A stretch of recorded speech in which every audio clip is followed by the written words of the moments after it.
دل درد اور دکھ سے بھر گیا تھا۔ وہ لڑکی اس کی ذات کو ہلا کر وہاں سے جا چکی تھی۔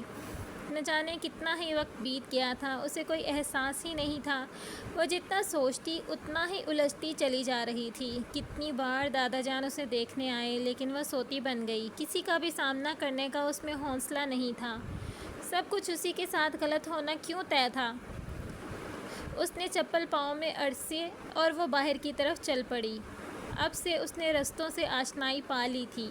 وہ چلتی ہوئی مصنوعی جھیل کے پاس پہنچ گئی، پھر پاؤں پانی میں رکھ دیے۔ اس نے نگاہیں آسمان کی جانب جما دیں۔ آسمان روشنی سے بھر گیا۔ یک لخت آسمان سے جیسے روشنی کی بارش ہونے لگی تھی۔ تارے ٹوٹ کر گر رہے تھے اور ستارے تو اس کی آنکھوں سے بھی ٹوٹ کر گر رہے تھے۔ نہ جانے کب وہ اس کے پیچھے آ کر کھڑا ہو گیا۔ نورم، یہ جو آسمان پر ستاروں کی بارش ہو رہی ہے، اس کی وجہ جاننا چاہو گی؟ نورم نے اس کی بھاری آواز سنتے ہی پلٹ کر اسے دیکھنا چاہا، مگر آنسوؤں کی وجہ سے منظر دھندلا رہا تھا۔ اس نے اپنی آنکھیں ہتھیلی کی پشت سے رگڑ ڈالیں تاکہ منظر واضح دکھائی دے۔ لگتا ہے ستاروں کا دل درد کی شدت سے بے حال ہے۔ یہ چمکتے ستارے اپنے دل کے اظہار سے ٹوٹ کر حصوں میں منقسم ہو رہے ہیں اور اس کے آنسو زمین پہ گر رہے ہیں۔ نورم کے آنسوؤں کی روانی میں مزید شدت آ گئی تھی۔ وہ بری طرح ہرٹ ہوئی تھی۔ زویا خان نے کچھ کہا تم سے؟ وہ گمبھیر آواز میں استفسار کر رہا تھا۔ نورم حیرانگی کے سمندر میں غوطہ زن تھی۔ وہ جیسے جان گیا تھا، اسے کیسے پتہ چل گیا تھا کہ وہ اس کی باتوں سے ہرٹ ہوئی تھی؟ اس کی طرف سے کوئی جواب موصول نہ ہونے کے باوجود بھی وہ جان گیا تھا کہ اصل وجہ کیا تھی۔ میری طرف دیکھو نورم، کیا کہا اس نے تم سے؟ جواب دو، اسی کی وجہ سے ہرٹ ہوئی ہو نا تم؟ وہ جاننا چاہتا تھا، تبھی اصرار کر رہا تھا۔ نورم کوئی بدمزگی نہیں چاہتی تھی، تبھی نفی میں سر ہلایا۔ میری وجہ سے بہت سی زندگیوں میں انتشار پھیل گیا ہے۔ وہ ہوا ہے جو نہیں ہونا چاہیے تھا۔ میں کسی کو قصوروار نہیں ٹھہرا سکتی۔ جو بھی ہوا میری وجہ سے ہوا۔ میں ان حالات کو ٹھیک کر دوں گی۔ بس مجھے واپس جانا ہے، جتنی جلدی ہو سکے۔ اوہ، تو تم نے یہ حل نکالا ہے؟ ایسا کر کے تم مطمئن ہو جاؤ گی؟ تمہیں ملال ستانا چھوڑ دیں گے؟ تمہیں کیا لگتا ہے ایسا کر کے تم کسی کو خوش کر سکو گی؟ تم نے ہر کسی کو خوش کرنے کا ٹھیکہ اٹھا رکھا ہے۔ خوش ہی کرنا ہے تو اپنے شوہر کو خوش کرو۔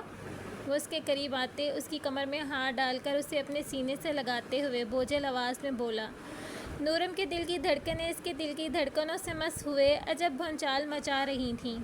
اس کی گرم سانسیں اپنے چہرے کو جھلساتی ہوئی محسوس ہو رہی تھیں۔ نہیں، نورم نے اس کی آہنی گرفت میں پھڑپھڑاتے ہوئے خود کو آزاد کروانے کی کوشش کی۔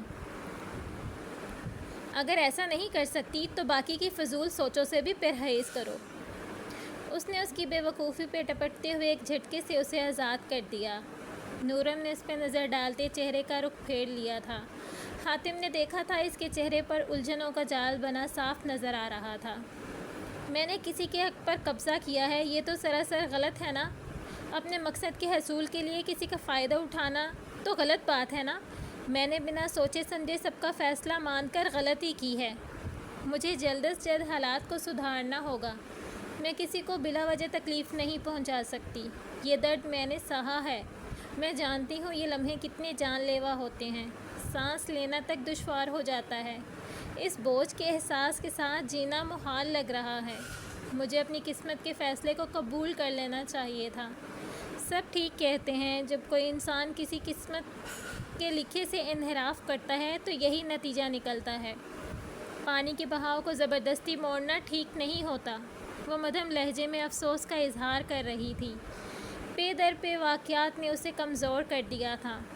تم نے کچھ غلط نہیں کیا۔ یہ قسمت کا لکھا ہوا فیصلہ تھا۔ آج سے نہیں، ازل سے عالم ارواح میں یہ فیصلہ ہو چکا تھا۔ تم نے کسی کا حق نہیں مارا۔ کسی کی بات کو سیریس لے کر خود کو پریشان مت کرو۔ وہ بے وقوف ہے۔ مجھ سے اس کا اتنا تعلق ہے کہ وہ میری دوست ہے۔ باقی یک طرفہ محبت ہمیشہ تکلیف کا باعث بنتی ہے، اس کا اندازہ ہونے لگا ہے مجھے۔ اس نے رسان سے اسے سمجھانا چاہا۔ نورم نے نظریں چراتے ہوئے اپنی نگاہیں آسمان پر جما دیں اور اسے لاپرواہی برتنے لگی۔ تم نہیں جانتی نورم، جب محبت بے توجہی دکھاتی ہے تو دل کی عجیب سی حالت ہو جاتی ہے۔ دل کی دھڑکنوں میں تلاطم برپا ہو جاتا ہے، دل اپنے ہوش گنوا دیتا ہے اور دل امید کے دیے روشن کرنے لگتا ہے۔ مدھم پڑتی سانسوں سے دل کی دھڑکنیں تھمنے لگتی ہیں۔ جانے کیسا خوف تھا! خوف سا بھر جاتا ہے، بے چینی کم ہونے کا نام نہیں لیتی، بے قراری بڑھتی چلی جاتی ہے۔ وہ ایک لمحے کو رکا اور ٹکٹکی باندھے اسے دیکھتا چلا گیا۔ نورم اس کی جانب دیکھ رہی تھی، مگر زیادہ دیر تک اس کی آنکھوں کی تپش برداشت نہ کر سکی تو نظریں جھکا گئی، شاید اس لمحے سے نکلنا چاہتی تھی۔ کیا تم جانتی ہو، مجھے لگتا ہے کہ مجھے صدیاں بھی کم پڑ جائیں گی تمہیں جاننے کے لیے۔ جتنا میں تمہیں جاننے کی کوشش کرتا ہوں اتنا ہی تمہارے دل کے بھول بھلائیوں میں کھوتا چلا جاتا ہوں۔ تم نے ایک نگاہ سے مجھے دیکھا اور میرے دل کی دنیا کو زیر و زبر کر دیا، میرے دل پر قبضہ جما کر اس کے سارے موسموں کو بدل کر رکھ دیا۔ وہ حلاوت امیز انداز میں بولا، یہ کیسی باتیں کر رہے ہیں آپ؟ اتنی الجھی ہوئی باتیں کیسے کر لیتے ہیں آپ؟ اس کے لہجے میں حیرانگی تھی، وہ قدرے الجھی ہوئی لگ رہی تھی۔ وہ بولتا تھا تو آسان باتوں کو بھی مشکل بنا دیتا تھا۔ وہ اس کے سامنے کمزور نہیں پڑنا چاہتی تھی، لیکن پڑ چکی تھی۔ اس کی آنکھوں سے سمندر بند توڑ کر بہہ نکلا۔ حاتم کی جان مشکل میں پڑ گئی۔ اس نے ایک قدم آگے بڑھا کر اس کا رخ اپنی جانب موڑا، پھر اس کی شانوں پہ نرمی سے ہاتھ رکھے تھے۔ نورم! اس نے نرمی سے اسے پکارا تو نورم نے لرزتی ہوئی پلکیں اٹھا کر اس کی جانب دیکھا۔ Do you know norm, my heart can't take breath while I see tears in your eyes۔ وہ چاشنی سے لبریز انداز میں کہہ رہا تھا، مشکل کی گھڑیاں کتنی ہی طویل کیوں نہ ہوں، ایک نہ ایک دن ان کا اختتام ضرور ہوتا ہے۔ وقت کے ساتھ سب الجھنیں سلجھ جائیں گی اور تم ان حالات کو ہمیشہ کی طرح شکست دے کر کامیاب ہو جاؤ گی۔ وہ اس کی طرف دیکھنے سے گریزاں تھی۔ اس نے اپنے آنسو پونچھے اور وہاں سے جانے کے لیے قدم بڑھائے کہ حاتم نے آگے بڑھ کر بازو پھیلاتے اس کا راستہ روک دیا۔ یوں شکوہ کناں نگاہوں سے میری طرف دیکھ تو رہی ہو، لیکن مجھے کوئی اعتراض نہیں۔ میں مانتا ہوں غلطی میری ہے، سارے حالات کو کنٹرول کرنے میں تھوڑی مشکل پیش آ رہی ہے، لیکن مجھ پہ بھروسہ رکھو، میں سب ٹھیک کر دوں گا۔ وہ اس کا ہاتھ تھام کر اسے روشن دن کی نوید دے رہا تھا۔ پھر ہاتھ تھامے وہ دونوں اندر کی جانب بڑھنے لگے۔ شہیر نے ساری کہانی حاتم کو منوان سنا دی تھی۔ میں نے زندگی میں محبت نہیں کی اور نہ ہی شادی، بس میں نے اپنے چچا یاسر سے ہی عشق کیا ہے۔ شہیر کی آواز میں غم و دکھ کا عنصر نمایاں تھا۔ بس مجھے بابا جی کے مرشد کی وہ بات یاد ہے کہ اس کا کوئی اپنا ہی باپ اور بیٹے کا قاتل ہے، اور یہ تب تک نہ بتانا جب تک یہ دونوں ذہنی اور عملی طور پر اپنے پاؤں پر کھڑے نہ ہو جائیں۔ حاتم، اب اپنے بابا کی ذمہ داری کو سنبھالو۔ میرا خیال ہے کہ اب چچا کی حالت کو ٹھیک ہونے میں زیادہ دیر نہیں لگے گی۔ شہیر اب اپنی آواز پہ قابو پا چکا تھا۔ شہیر بھائی، کیا ماہ نور میری والدہ ہیں؟ حاتم حیرانگی سے بولا۔ اب بھی کوئی شک ہے؟ شہیر ہنسنے لگا۔ مگر میں ان سے اس حوالے سے کیسے ملوں گا؟ ان کی نظر میں تو ہم مر چکے ہیں۔ حاتم کا لہجہ تڑپا دینے والا تھا۔ ابھی تم ان سے اس رشتے سے نہیں ملو گے، کیونکہ ان بزرگ کے کہنے کے مطابق ابھی تمہارے قاتلوں کو ڈھونڈنا ہے۔ ویسے بھی میں تمہیں ان سے مووی کے بہانے ملوا چکا ہوں۔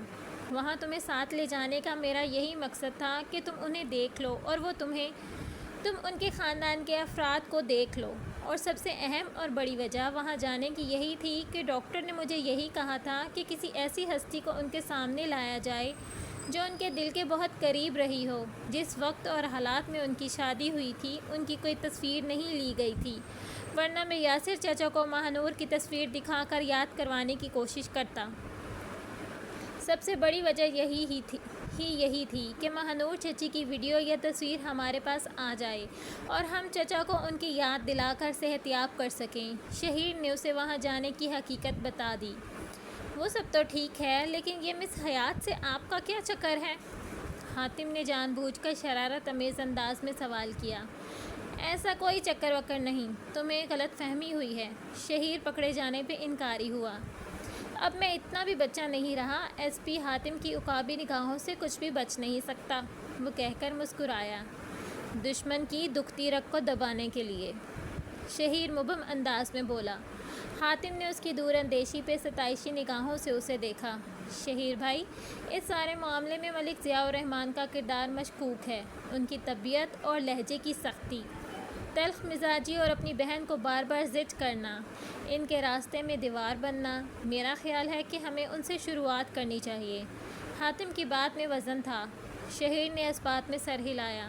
مگر ایک بات یاد رکھنا حاتم، چچا کے صحتیاب ہونے کے فوراً بعد مہانور چچی کو ان سے مت ملوانا، یہ ان کے لیے خطرناک بھی ہو سکتا ہے۔ میں سمجھ سکتا ہوں شہیر بھائی، اس نے گمبھیر آواز میں کہا۔ تو پھر ٹھیک ہے۔ ڈاکٹر احمد بھٹی کو بھی اپنا رازدار بنا کر ساری سچویشن ان کے سامنے رکھ دیتے ہیں، انہیں اپنے گھر بلوا کر یاسر چچا کو وہی مووی دوبارہ دکھا دیتے ہیں۔ باقی ڈاکٹر جو بھی مشورہ دے، اس پہ عمل کر کے ہم اپنے ارادوں میں کامیاب ہو سکتے ہیں، اور اس طرح چچا کو علاج بھی ممکن ہے کہ کامیاب ہو جائے۔ شہیر نے اپنا مشورہ دیا۔ نور محل تمہارا ننیال ہے حاتم، اور دیکھنا ایک دن تم پوری آن بان سے اس گھر کے داماد بھی بنو گے، اور یہ ملک ضیاء الرحمن کے خاندانی وقار پہ بھرپور دھبا ہوگا۔ اس کی شان و شوکت، اس کا غرور اسی وقت مٹی میں مل جائے گا جب تم یاسر کے بیٹے بن کر اس کے داماد کی حیثیت سے ملو گے۔ شہیر نے پرعزم انداز میں یہ بات کہی تو حاتم اچنبھے سے اسے دیکھنے لگا۔ لیکن میں تو نورم سے نکاح کر چکا ہوں، اور ملک ضیاء الرحمن کی بیٹی تو حیات ہے، اور آپ اور وہ۔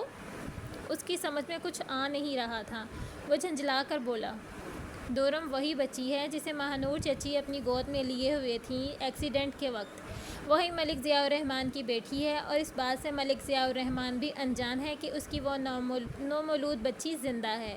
میں تمہارے اور نورم کے نکاح کے وقت ہی ساری حقیقت کا پتہ لگوا چکا تھا کہ وہ اصل میں ہے کون۔ تبھی ہماری حویلی میں موجود تمہارے دادا جان، وہی جنہوں نے یاسر اور حاتم کو بچایا تھا، انہیں بتا چکا تھا، تو انہوں نے تمہارا نکاح میرے کہنے پہ ہی نورم سے کروایا تھا۔ حاتم ساری سچائی سن کر خود کو کافی ہلکا پھلکا محسوس کرنے لگا کہ وہ دونوں اپنے مقصد کے لیے صحیح سمت میں ہی جا رہے ہیں۔ ان دونوں نے ڈاکٹر بھٹی سے رابطہ کیا اور انہیں حویلی میں ہی بلوا لیا تھا اور ساری صورتحال سمجھا دی تھی۔ انہوں نے مووی دیکھنے کے لیے حویلی میں ایک الگ روم کا انتظام کیا تھا، جہاں سے ساری آہنی اور فولادی چیزیں اٹھا دی گئی تھیں۔ ڈاکٹر احمد بھٹی بھی اپنے پیشنٹ کی صحتیابی کے لیے ان کی کہانی کا کردار بن گئے تھے۔ ڈاکٹر احمد بھٹی نے یاسر کا ہاتھ پکڑ کے اسے کمرے میں موجود ایک چیئر پر بٹھا دیا۔ وہ حیرانگی سے ڈاکٹر کی طرف دیکھ رہا تھا، مگر جب LCD پہ ڈھولک کی تھاپ سنی تو اس کے حواس بیدار ہو گئے۔ وہ بھی آہستہ آہستہ گنگنانے لگا، بے ربط الفاظ اس کے منہ سے ادا ہونے لگے۔ وہ کرسی سے اٹھ کر ڈھولک کی تھاپ پر گھومنے لگا۔ جیسے ہی منظر بدلا، نور محل کی تختی سے ہٹ کر کیمرہ مہانور کے سوگوار چہرے پر آ کر رکا تو یاسر کی حرکات و سکنات بھی تھم گئیں۔ وہ غور سے LCD سکرین کو دیکھنے لگا۔ ڈاکٹر احمد بھٹی بھی ہر قسم کی واردات سے نپٹنے کے لیے تیار تھے۔ وہ دونوں بھی یاسر کی کیفیت کو دیکھ رہے تھے۔ یاسر آہستہ آہستہ آگے بڑھ رہا تھا۔ مکسنگ کی بدولت مہانور کی تصویر وہی چند لمحوں کے لیے سٹل ہو گئی تھی۔ وہ آگے بڑھ کر سکرین پہ ہاتھ پھیرنے لگا، گویا وہ اندازہ کر رہا تھا کہ وہ زندہ ہے یا مر گئی۔ کتنے ہی جان لیوا لمحات ایسے ہی گزر گئے۔ وہ اس کی تصویر کو مختلف زاویوں سے دیکھ رہا تھا۔ لوہا گرم دیکھ کر ڈاکٹر احمد بھٹی نے ریموٹ سے ٹی وی سکرین آف کر دی تو یاسر نے چونک کر اس کی جانب دیکھا۔ وہ میری مانو تھی، وہ کہاں گئی؟ پھر کھو گئی؟ اس نے ڈاکٹر بھٹی کی طرف دیکھ کر حیرانگی سے پوچھا۔ یاسر؟ ڈاکٹر بھٹی نے اس کا نام لے کر اسے پکارا۔ وہ اس کا ری ایکشن دیکھنا چاہتا تھا۔ اس کے ساتھ ہی اس نے سکرین روشن کر دی۔ ہاں؟ یاسر کے اشارہ ملنے پہ اس نے بات آگے بڑھائی۔ تمہاری مانو کھوئی نہیں ہے، وہ مدھم آواز میں بولے۔ یاسر نے حیرانگی سے اسے دیکھا۔ پھر کہاں ہے؟ وہ ٹوٹے پھوٹے الفاظ میں جواب دے رہا تھا۔ وہ حاتم کو دودھ پلانے گئی ہے۔ ڈاکٹر احمد بھٹی واقعی اسے صحت مند کرنے میں انٹرسٹڈ تھا۔ میرا حاتم روتا ہوگا؟ وہ اب ڈاکٹر بھٹی کی آنکھوں میں دیکھ کر سوال کر رہا تھا۔ ہاں یاسر، تمہارا حاتم رو رہا ہے۔ انہوں نے جواباً کہا۔ کہاں ہے وہ؟ اب اس کے فکرے میں اس کی لکنت ختم ہو گئی تھی۔ خوشی کے مارے حاتم کی آنکھوں میں آنسو امڈ آئے تھے، مگر شہیر نے اس سے خاموش رہنے کا اشارہ کیا۔ وہ اپنے آنسو پی کر اپنے بابا کی طرف متوجہ ہو گیا۔ وہ ابھی آ جاتا ہے، باہر گیا ہے۔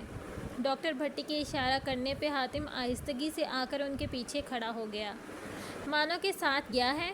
دونوں ہی گم ہو گئے ہیں؟ وہ اپنے ہاتھوں کو اٹھا کر بولا۔ نہیں، وہ دونوں ہی تمہارے پیچھے کھڑے ہیں، پلٹ کر دیکھو۔ اس کا انداز ایسا تھا کہ اسے ڈاکٹر کی بات سمجھ نہیں آ سکی۔ وہ ششدر رہ گیا تو ڈاکٹر احمد بھٹی پھر سے مخاطب ہوئے۔ حاتم اور مانو تمہارے پیچھے۔ اس پر ڈاکٹر احمد بھٹی نے ہاتھ کا اشارہ کیا تو وہ گھوم گیا، مگر اپنے سامنے کھڑے ایک نوجوان کو دیکھ کر حیران رہ گیا۔ وہ آہستہ آہستہ چلتا حاتم کی طرف آیا۔ اس نے اپنے لرزتے ہاتھوں سے حاتم کا چہرہ اپنے ہاتھوں کے پیالوں میں بھرا تو کئی برسوں کے پیاس شدت جذبات پہ قابو نہ رکھ سکی۔ حاتم کے لب لرزنے لگے، آنکھیں چھلکنے لگیں، لیکن شہیر نے اسے نہ رونے کا اشارہ کیا تو حاتم نے اپنے امڈ آنے والے آنسوؤں کو پیچھے دھکیلنے کی کوشش کی۔ یاسر اس کے ہاتھوں کو دیکھنے لگا۔ وہ کبھی الٹا کر کے کبھی سیدھا کر کے اس کے ہاتھوں کو دیکھ رہا تھا۔ وہ اس کے جسم پہ ہاتھ پھیرنے لگا۔ بابا، حاتم کہہ کر اپنے آنسوؤں پہ قابو نہ رکھ سکا۔ اس کے آنسو یاسر کے ہاتھوں پہ گرے تو وہ تڑپ کر رہ گیا۔ ایک اعلیٰ کڑک پولیس آفیسر جس کی دہشت سے ہر مجرم کانپ اٹھتا تھا، آج وہ اپنے بابا کے سامنے جذباتیت کی انتہاؤں کو چھو رہا تھا۔ حاتم، یاسر نے گزشتہ 23 برس میں پہلی بار اسے پکارا تھا۔ بابا، حاتم ان کے ہاتھ چومنے لگا تھا۔ بابا، میں آپ کا حاتم ہوں، مجھے پہچانیں، میرا نام لیں، مجھے آواز دیں۔ اس کی آنکھوں میں کب سے رکے ہوئے آنسوؤں کا سیلاب جاری ہو گیا۔ حاتم، کیوں رو رہے ہو؟ مانو کہاں ہے؟ یاسر نے اس کے آنسو پوچھتے ہوئے پوچھا۔ وہ حاتم کو چھوڑ کر ادھر ادھر دیکھنے لگا جیسے مانو کو تلاش کر رہا ہو۔ ڈاکٹر احمد بھٹی کا اشارہ پا کر وہ پیچھے ہو گیا۔ ٹی وی اسکرین پر مانو کی اسٹل بدستور قائم تھی۔ یاسر کی اس کی طرف پشت تھی۔ وہ مانو کو آوازیں دینے لگا۔ اس نے یک لخت پلٹ کر دیکھا تو اس کی نظر ٹی وی اسکرین پر مانو کی اسٹل پر پڑ گئی۔ اس کے قدم تھم گئے۔ پھر وہ چلتا ہوا ٹی وی اسکرین کی قریب آیا اور بولا، لو بھلا، ڈگروں کی طرح چپ کر کے بیٹھی ہے۔ حاتم رو رہا ہے، تم بولتی کیوں نہیں مانو؟ ہم باپ بیٹے سے ناراض ہو؟ چلو صلح کر لیتے ہیں۔ اس نے اپنا ہاتھ ٹی وی کی طرف بڑھایا ہی تھا کہ ڈاکٹر احمد بھٹی نے ٹی وی اسکرین آف کر دی۔ وہ غصے سے پاگل ہو گیا۔ مانو، بولو، بولتی کیوں نہیں؟ اس نے دیوار پر لگی ایل سی ڈی جھٹکے سے اکھاڑ کر زمین پر گرا دی۔ ان کا مقصد پورا ہونے والا تھا۔ اب شہیر بھی اس کے سامنے آ کر کھڑا ہو گیا تھا۔ وہ پاگلوں کی طرح ایل سی ڈی کو ٹھوکریں مار رہا تھا۔ بولو، بات کرو مجھ سے مانو، ورنہ میں تم سے روٹھ جاؤں گا۔ مانو، کہاں ہو تم؟ میرا حاتم رو رہا ہے، مجھے تڑپاؤ مت ہمیں۔ وہ کہتے ہوئے شہیر کی طرف بڑھا، پھر غور سے اس کی چہرے کو دیکھنے لگا۔ دماغ کی غراریوں نے کام کرنا شروع کر دیا تھا۔ پہچان کا نٹ بولٹ کس دیا گیا تھا۔ رشتوں سے محبتوں اور چاہتوں کی آئی سی نے کام کرنا شروع کر دیا تھا۔ اوئے ڈنگرا شہیر، میرے جگر، میری مانو کو بلاؤ یار، میں پاگل ہو جاؤں گا۔ یہ کہہ کر وہ شہیر کے گلے لگ گیا۔ چچا، یہ کہہ کر شہیر بھی اس کے گلے لگتا رونے لگا۔ چچا یار، تو بھی ڈنگر ہے، ہمیں رلا رہا ہے، شہیر نے کہا تو وہ چونک کر اسے دیکھنے لگا۔ پھر بولا، شہیر، میری مانو، کیا وہ زندہ ہے؟ اب وہ حاتم کی طرف بڑھا تو حاتم بھی ان کے گلے لگ گیا۔ بابا، بہت ترسایا آپ نے ہمیں، دیکھیں آپ کی گود سے نکل کر آج آپ کا حاتم آپ کے قد کے برابر کھڑا ہے۔ اتنا عرصہ کہاں تھے آپ؟ وہ پیار محبت بھری لوریاں کس رشتے میں تلاش کروں بابا؟ میرا بچپن، میرا لڑکپن آپ کی محبت کو ترستا رہا ہے بابا۔ وہ ان کے گلے لگے اپنی ساری ادھوری رہ جانے والی خواہشات بتا رہا تھا۔ ڈاکٹر احمد کی آنکھوں میں بھی نمی گھلنے لگی تھی۔ مجھے میری مانو کے پاس لے چلو۔ اور یہ ہم کس گھر میں ٹھہرے ہیں؟ چلو اپنے گھر چلتے ہیں۔ وہ ان دونوں سے مخاطب ہوا۔ یہی اپنا گھر ہے بابا، یہ شہیر بھائی نے بنوایا ہے اپنی محنت سے، حاتم نے کہا تو وہ شہیر کی طرف دیکھنے لگا۔ چچا وہ پرانا گھر بھی اپنے ہی پاس ہے، ذرا چند دن ٹھہر کر اس میں چلیں گے۔ اب آپ آرام کرو، طبیعت مزید سنبھل جائے گی۔ ڈاکٹر احمد بھٹی نے یقیناً بہت عظیم کارنامہ سر انجام دیا تھا، مگر اصل بنیاد تو وہ مووی بنی تھی جو شہیر کا آئیڈیا تھا۔